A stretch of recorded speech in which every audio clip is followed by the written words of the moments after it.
Hello， 大家好，我是幸福的眼泪。今天我要给大家分享一个五花肉的另一种炖法——台式控肉饭。我之前去打卡过北京一家台湾小店，本来是想去吃卤肉饭的，但是我在店里发现了控肉饭。吃过以后，我发现控肉饭比卤肉饭还好吃。之后再想去吃，店家一直关门状态，我估计老板是回台湾了。没办法，馋虫勾起来了，必须学会它。做法不是很难，只要材料备齐，我们都可以在家轻松拿捏。选一块你喜欢的带皮五花肉，清理干净毛发，再给它清洗干净，然后给它切成厚块。锅里不放油，开中小火，把肉直接放进去煎它。底面焦黄了，再翻面接着煎，最好给它多煎一些油脂出来，这样吃着就不会腻。煎到肉两面金黄，就可以把肉盛出来了。然后煎过肉的锅也不用刷，直接放上冰糖，小火翻炒，炒到冰糖都融化了，变成焦糖色了，就马上把肉放进去翻炒。如果你怕糊了的话，冰糖变色以后可以先关火，然后再放进去翻炒，这样就不会糊锅了。最好用一个大点的锅，可以直接用炖锅来做，这样就一锅搞定，不用换锅。因为我那个炖锅挺深的，我怕拍视频拍不清楚，所以就先用这个锅来拍。结果我这个锅太小了，装不下那么多肉。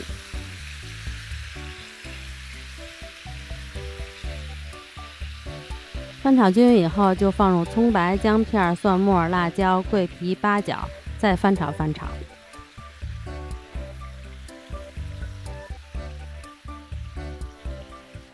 然后倒入酱油，翻炒均匀。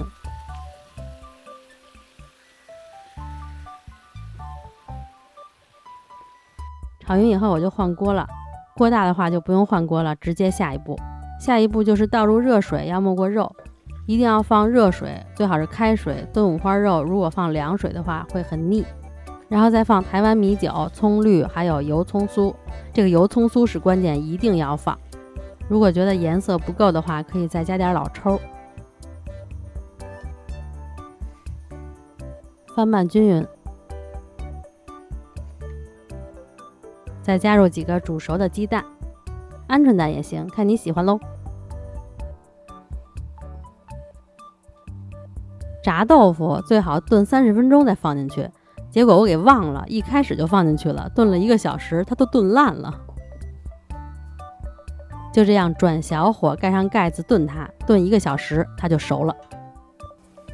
咕嘟咕嘟咕嘟咕嘟，这个肉啊，真的肥而不腻，软而不烂。炸豆腐吸满了汤汁，真的一口爆汁。鸡蛋煮了1个小时，外皮吃起来 QQ 的，当然了，里边肯定是不嫩的。你要是想吃嫩鸡蛋的话，那就得多泡它，这样它才能上色。然后盛一碗香喷喷的白米饭，浇上酱汁，酱汁慢慢的渗入米饭，再加1到2块肉就可以。在外边吃的话，这一碗饭只放1块肉，再放上炸豆腐和卤蛋，最好能再配点其他的小菜，也可以解腻。你就大口吃吧，真的香死人不偿命呀，超级好吃，你们信吗？要是不控制的话，我一人能干2碗。好啦，今天就到这里啦，喜欢吃大肉的朋友们赶快试试吧。